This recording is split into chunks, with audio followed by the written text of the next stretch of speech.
نبی صلی اللہ علیہ وسلم نے ایک مرتبہ سوال کیا اتدرون ما الغیبہ، تم لوگ غیبت جانتے ہو؟ غیبت کیا چیز ہے؟ صحابہ نے کہا اللہ کے رسول آپ زیادہ جانتے ہیں، اللہ تعالیٰ جانتا ہے۔ نبی صلی اللہ علیہ وسلم نے کہا ذکرک اخاک بما یکرہ، کہ تو اپنے بھائی کو یاد کر اس طریقے سے کہ تیرا بھائی اس چیز کو ناپسند کرتا ہے۔ یعنی ہم اپنے بھائی کی بات کسی دوسرے بھائی کے پاس جا کر کریں، اس کا ذکر کریں کہ فلاں ایسا ہے، فلاں ایسا ہے، وہ بھائی جب ناپسند کرتا ہے تو یہ غیبت ہے۔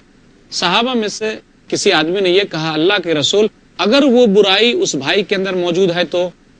کہا اگر برائی اس کے اندر موجود ہے تو یہی غیبت ہے، اور اگر برائی موجود نہیں ہے پھر بھی تو دوسرے کے پاس جا کے کہتا ہے تو یہ تو بہتان ہو گیا، یہ اس کے اوپر تہمت لگانا ہو گیا، اور یہ تہمت کی سزا بہت سخت ہے۔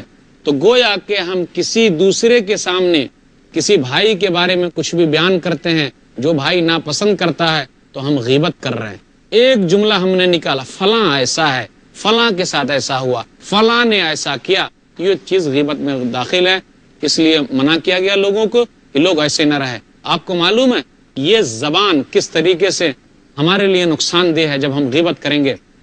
حدیث کے اندر آیا سنن ابی داؤد کتاب الادب کتاب نمبر 40 حدیث نمبر 4878، نبی صلی اللہ علیہ وسلم کو آسمان پر بلایا گیا، آپ صلی اللہ علیہ وسلم کو جنت اور جہنم کا منظر دکھایا گیا، تو جہنم میں آپ نے کیا دیکھا؟ آپ نے دیکھا کہ چند لوگ ایسے ہیں جن کے ناخون پیتل کے ہیں اور وہ اپنے چہرے کو اور اپنے سینے کو نوچ رہے ہیں۔ من ہؤلاء یا جبریل، نبی صلی اللہ علیہ وسلم نے پوچھ لیا جبریل سے جبریل یہ بتائیے کون لوگ ہیں؟ ہؤلاء یاکلون لحوم الناس ویقعون فی اعراضہم، یہ وہ لوگ ہیں جو لوگوں کے گوشت کھاتے تھے اور لوگوں کی عزت و آبرو سے کھیلا کرتے تھے۔ یہی زبان ہے نا جو غیبت پر ابھارا، آج یہ ہماری حالت ہوگی۔ کن کی حالت ہوگی؟ جو لوگ غیبت کر رہے ہیں۔ الذین یاکلون لحوم الناس، وہ لوگوں کا گوشت کھاتے ہیں، لوگوں کا گوشت کھانے کا مطلب ان کی غیبت کرتے ہیں۔ یاد رکھیے خاموشی میں بڑا فائدہ ہے۔ وہ اس طریقے سے کہ نبی صلی اللہ علیہ وسلم نے ایک صحابی سے کہا تھا، سنن ترمذی کتاب الزہد کتاب نمبر 34، کیا کہا نبی صلی اللہ علیہ وسلم نے؟ ایک صحابی آئے، انہوں نے کہا اللہ کے رسول آپ ایسی چیز بتلا دیجئے کہ اگر میں وہ کرتا رہوں تو میں صحیح رہوں گا۔ تو آپ نے کہا قل ربی اللہ ثم استقم، تو یہ کہا کہ میرا رب اللہ ہے پھر اس پر جمع رہا، یعنی استقامت اختیار کر۔ پھر اس کے بعد اللہ کے رسول مجھے وہ چیز بتلا دیجئے جس سے میں بہت زیادہ ڈروں، یہاں غور کیجئے، جس سے میں بہت زیادہ ڈروں، یا میرے بارے میں آپ اس چیز سے بہت زیادہ ڈرتے ہیں۔ تو نبی صلی اللہ علیہ وسلم نے اپنی زبان کو باہر نکالا اور کہا اس کو تم اپنے قابو میں رکھو، یہی چیز ہے جس کا سب سے زیادہ ڈر لگا ہوا ہے۔ اور نبی صلی اللہ علیہ وسلم نے ایک حدیث میں کہا نجات کے بارے میں، سنن ترمذی کتاب الزہد کتاب نمبر 34 حدیث نمبر 2406، کیا کہا نبی صلی اللہ علیہ وسلم نے؟ جب کسی صحابی نے پوچھا اللہ کے رسول من نجات، نجات کہاں ملے گی، سکون کہاں ملے گا؟ تو نبی نے کیا کہا؟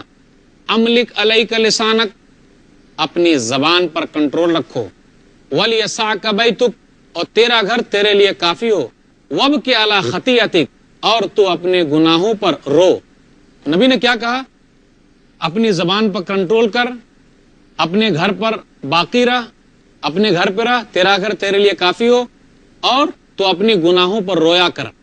اب غور کیجئے ان تینوں جملے پر، اپنے زبان پر قابو رکھ، زبان پر قابو رہے گا تو بے قابو والی بات نہیں ہوگی۔ پھر نبی صلی اللہ علیہ وسلم نے کیا کہا؟ اپنے گھر ہی میں رہو۔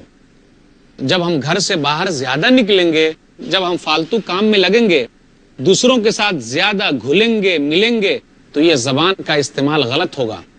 اس سے یہ بھی مراد لے سکتے ہیں کہ آدمی اپنے گھر پہ رہے، یعنی اپنی بیوی کے ساتھ اپنی خواہش پوری کرے، کسی اور کے ساتھ اپنی خواہش پوری نہ کرے، یہاں گھر سے مراد یہ بھی لیا جا سکتا ہے۔ لیکن زیادہ تر جو غیبتیں ہوتی ہے، زیادہ تر زبان کا غلط استعمال ہوتا ہے، وہ یہ کہ آدمی گھر سے باہر یوں ہی پھرتا رہے، یوں ہی چلتا رہے، یوں ہی وقت کو برباد کرتا رہے۔ نیک کام کے لیے، اچھے کام کے لیے زبان کو آدمی استعمال کرے، باہر جا سکتا ہے، گھر کے باہر جا سکتا ہے، کوئی حرج کی بات نہیں ہے۔ نبی صلی اللہ علیہ وسلم نے تیسری بات کہی وابکی علی خطیئتک، اور تو اپنے گناہوں پر رو کہ کتنے گناہ تو نے کیے ہیں، گناہوں کا محاسبہ کرتا رہا، کتنے گناہ تجھ سے ہوئے ہیں۔ یہی وجہ ہے کہ آدمی اگر محاسبہ کرتا ہے تو وہ بچ جاتا ہے۔ حضرت عمر نے کیا کہا تھا؟ سنن ترمذی کتاب صفت القیامہ کتاب نمبر 35 حدیث نمبر 2459، حاسبوا انفسکم قبل ان تحاسبوا، لوگوں اپنے آپ کا محاسبہ کر لو، اپنے آپ کو جانچ لو قبل اس کے کہ تمہارا محاسبہ ہو، تم سے حساب لیا جائے۔ آپ یاد رکھیے زبان کے سلسلے میں نبی صلی اللہ علیہ وسلم نے کس طریقے سے ہمیں منع کیا۔ یہی زبان ہے جس سے پورا جسم پناہ مانگتا ہے۔ جسم کا کوئی حصہ نہیں ہے جو ایک حصہ دوسرے حصے سے پناہ مانگے، لیکن یہ زبان تو ایسی ہے، یہ جسم کا پورا حصہ اس سے پناہ مانگتا ہے۔ سنن ترمذی کتاب الزہد کتاب نمبر 34 حدیث نمبر 2407، اذا اصبح ابن آدم فإن الأعضاء كلها تكفر اللسان۔ دیکھ لیجئے کیا ہے، کس طریقے سے بتایا جا رہا ہے کہ جب ابن آدم صبح کرتا ہے، لوگ صبح کرتے ہیں تو جسم کے تمام اعضاء بالکل ہاتھ جوڑ کر کھڑے ہو جاتے ہیں اور یہ کہتے ہیں، کس سے کہتے ہیں؟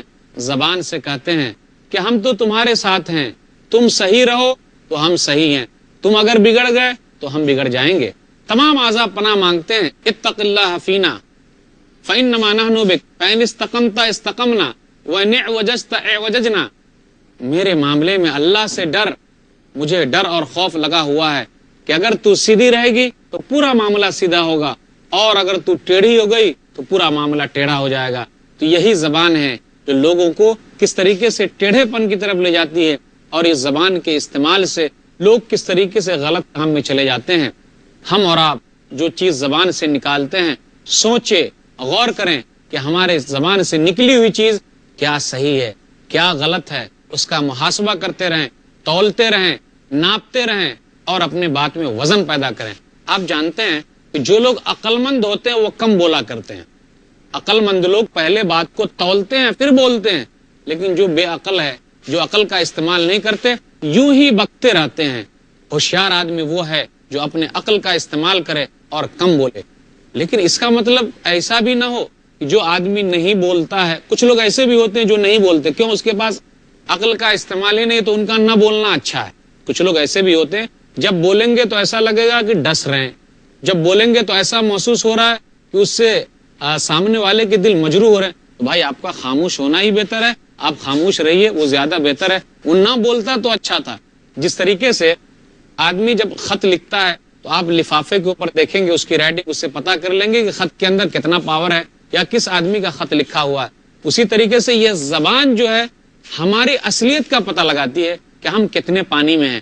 اگر ہم اچھی بات کرتے ہیں تو لوگ اندازہ لگا لیں گے کہ یہ کتنے پانی میں ہے، اور اگر ہماری زبان سے کوئی بات نکلی تو لوگ فوراً اندازہ لگا لیں گے ہم کتنے پانی میں ہیں اور کتنے اچھے ہیں اور کتنے غلط ہیں۔ اس لیے زبان کا استعمال بالکل صحیح ہونا چاہیے، صحیح استعمال پر ہونا چاہیے تو فائدہ ہے، ورنہ آدمی کا ہر ناحیے سے نقصان ہے۔